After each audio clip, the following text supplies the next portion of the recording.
Hello YouTubists, and welcome to a dream. Not just any dream, this dream is mine. And it's not the one about running and getting nowhere.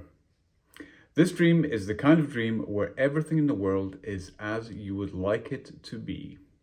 You know, the ones when you're disappointed when you wake up. Mine are usually about architecturally interesting houses, but I'm weird. This particular dream of mine involves mountain biking, so I guess that this is the correct forum to discuss it. The trails close to us are very much of the cross-country style. The type popular with the type of people who wear lycra, the type of people who use Strava and focus on performance. This is not for me. I'm here to have fun.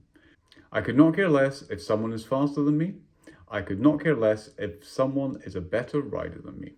All I care about is having fun on my bike.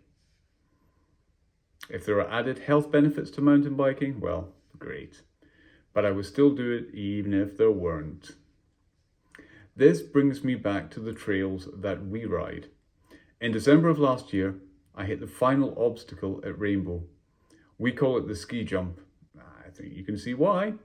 And it was the last thing at Rainbow that I had not cleared. I'm now ready to move on, to progress. The thing holding me back is the type of trails we have locally, cross-country. And I dream of something more like this. Gravity-fed trails with interesting features. Trails with gap jumps. I promise you, there is no feeling quite like overcoming your fears and hitting a jump for the first time. So finding a trail like the ones in British Columbia, but close to us, would be like finding something amazing. It would be like finding a grail? Yes, that's exactly it. Thank you, Tim the Necromancer. It would be like finding the Holy Grail. If only we had trails like that, but closer to us. Perhaps we do. My name is Gary. Welcome to One by Bikes.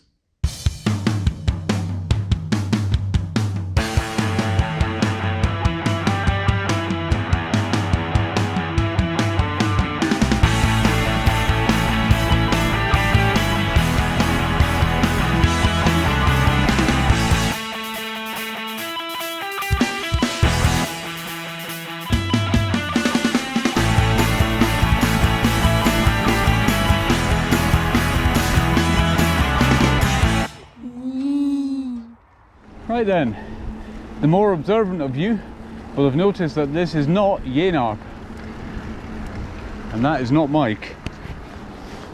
There, whoops, definitely not Mike.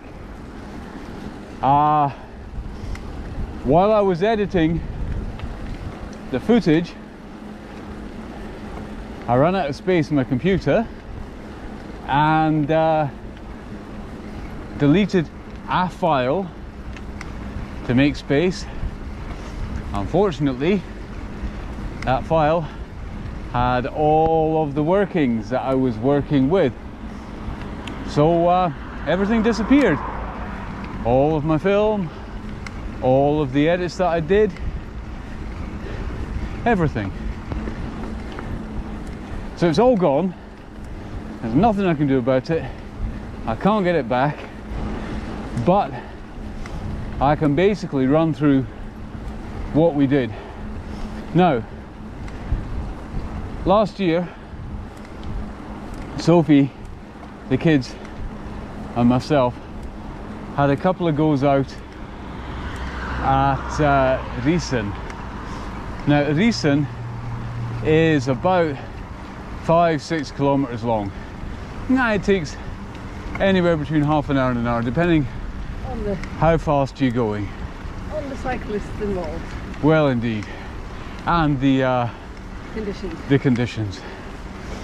It took me quite long when I couldn't see where the trail was because of the leaves.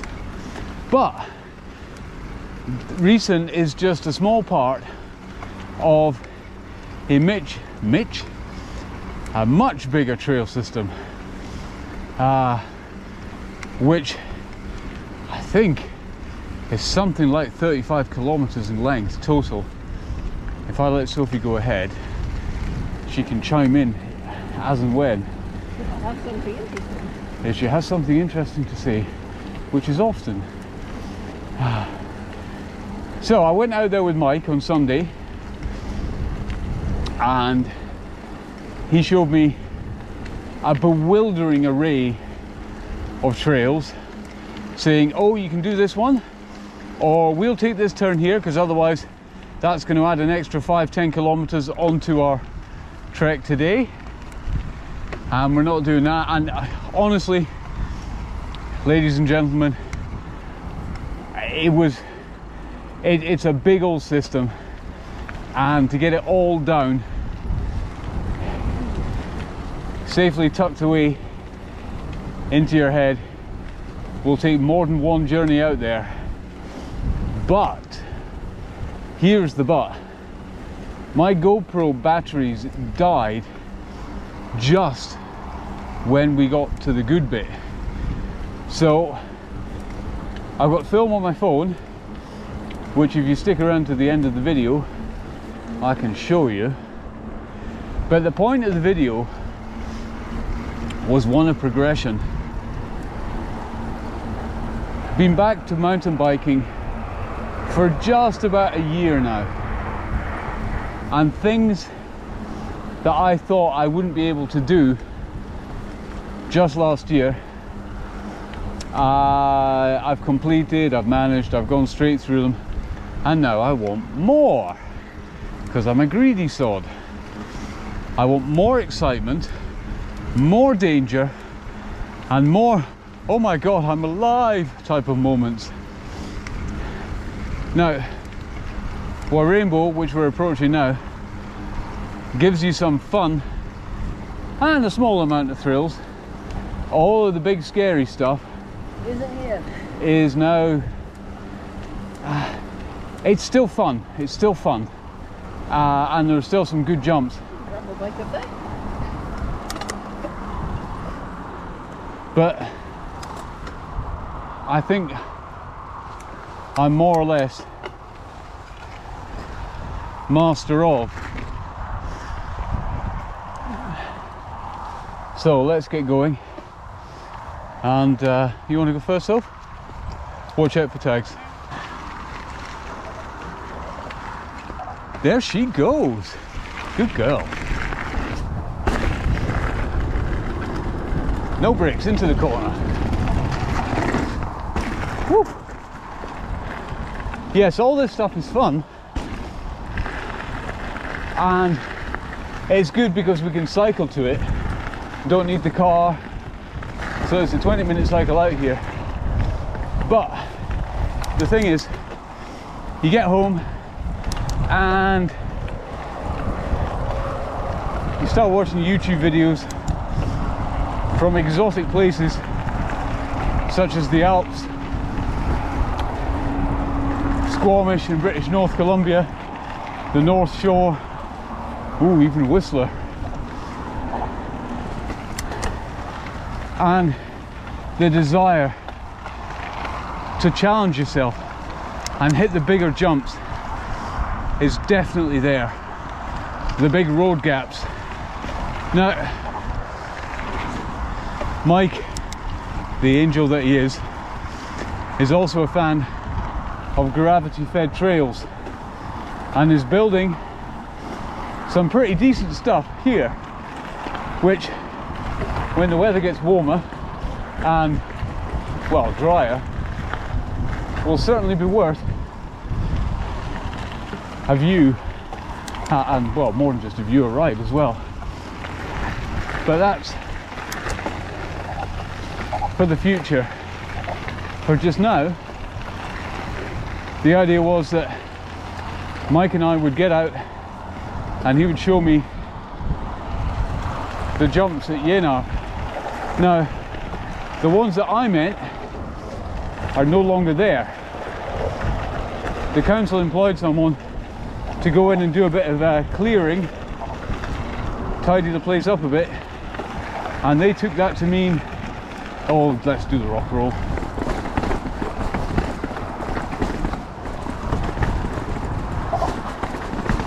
rock garden, rather, not rock roll. They took that to mean flatten all of these jumps. Now those are the ones I meant. And Mike said, they're really built for 20-inch wheels, BMXs, dirt jumpers, not really for 29-inch wheel bike. And I thought, well, I could have given it a go. You know, it's bigger than what we've got around here. But out we went anyway. And he showed me around. And it's pretty good. It's confusing because there are many different paths. And it would be very easy to get very lost very quickly. But Mike has got a fairly good knowledge of how to get around. Jump. Ooh.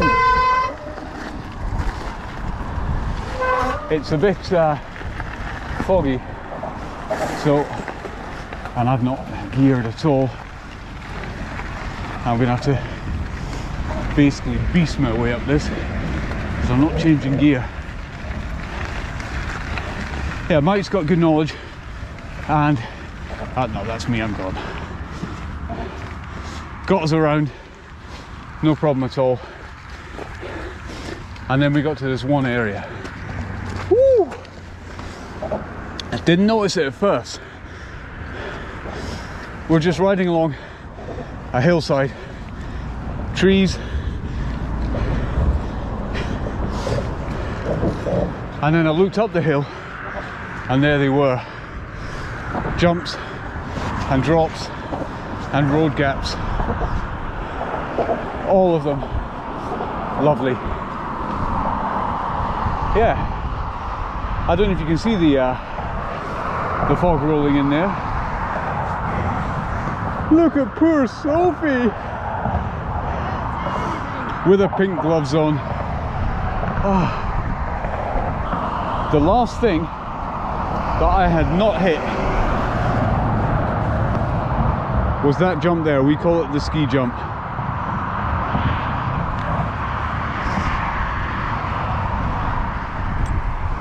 Sophie's gonna go that way. Do I go or I'll do the ski jump and wait for her at the bottom. I will try not to crash. Right, ski jump, here we go.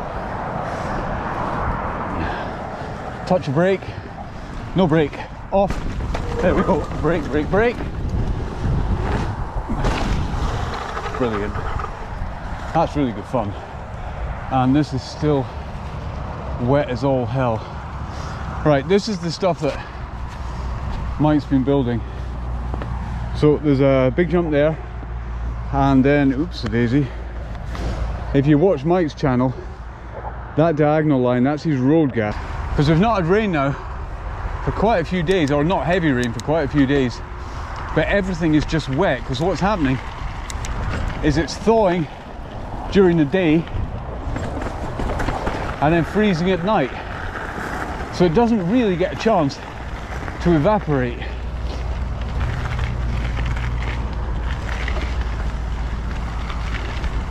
Now if we get a good warm spell in the next couple of weeks, all this will dry out and it'll start running fast and dusty again, which I would appreciate. Right, let's see if Sophie can get some air off this next drop.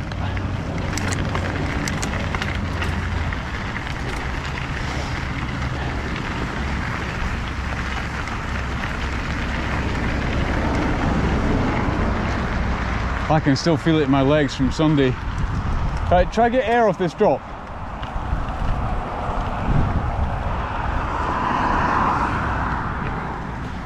Right, I'm gonna put the brakes on a bit. No.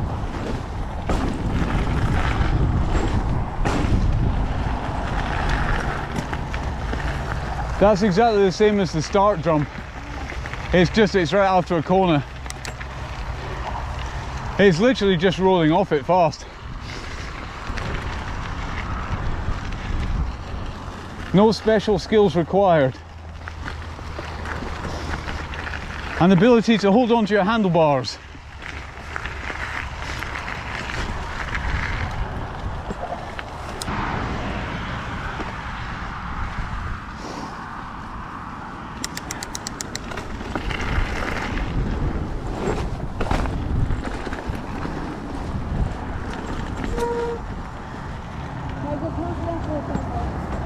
No, you're gonna do it today. It'll be your first time on film.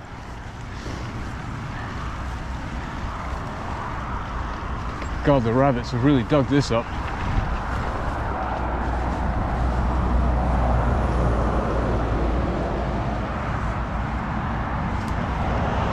And through she went.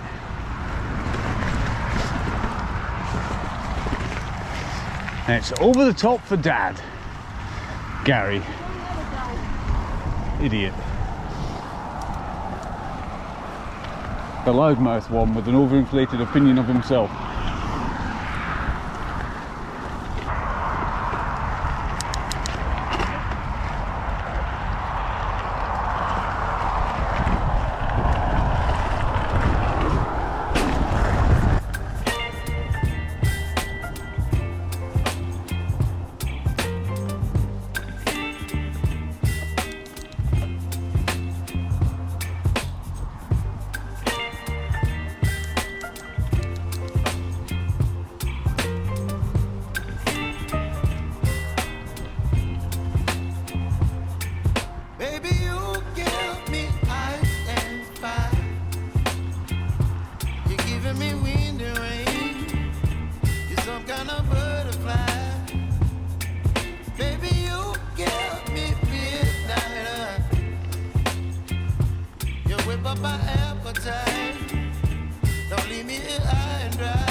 Some kind of butterfly. Baby, you give me midnight. You're wet. You whip up my appetite. Don't leave me here high and dry. Baby, you give me ice and fire. You're channeling wind and rain. You're some kind of butterfly. Baby, you give me midnight. You whip up my appetite. Don't leave me here high and dry. Oh, oh,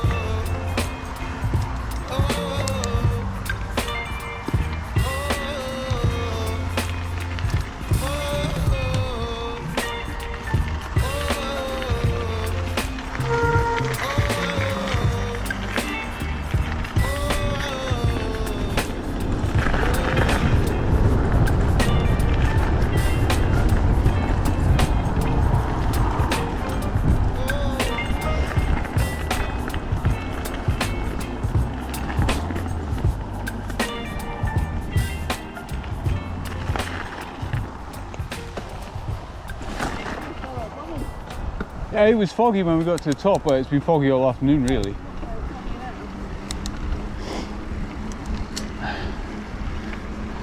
Somewhere in this wonderful green forest, probably closer to the third X than any of the others, lies a wonderful, wonderful hill with many fantastic runs down it, ranging from the, this is quite easy, to the bloody hell, that's impressively hard. You'll see. This is the first portion of the hill. Not very difficult and ends with a nice little road gap.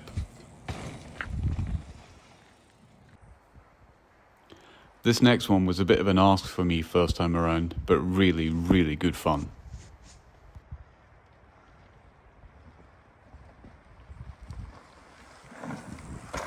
Woo!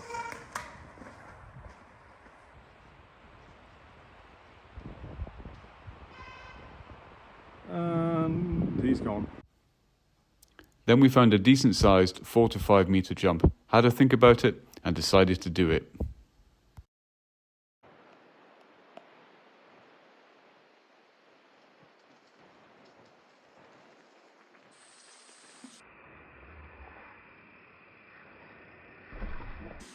That's the speed. Just up the hill from this jump sits what I would consider a proper black feature. It's a road gap of about 6 meters with a drop of about 4. It is what I have been dreaming of, a proper challenge with real excitement. My inspiration for trying this comes from my hero Yuka, not a professional mountain biker, rather a normal person who dares to try. So thank you, Yuka. You've inspired me to try as well.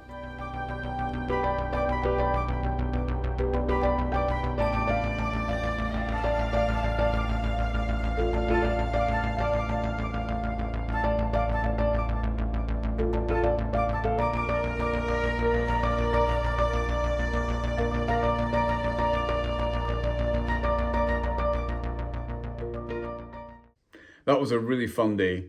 Mike and I were out for about 3 hours. We covered well over 20 kilometers. 20 kilometers? And maybe burned some calories as well. Don't worry, I replaced the calories the sensible way. The most important thing was that we had a ton of fun. On that particular part of the trail, there is enough to scare me for quite some time. Hopefully, other people will see this and have the same idea. The more we are, the better the trails will become. The future should be bright. It just leaves me to ask for the usual thumbs up, subscription and comments, etc. Oh, and one buy is one more better, innit?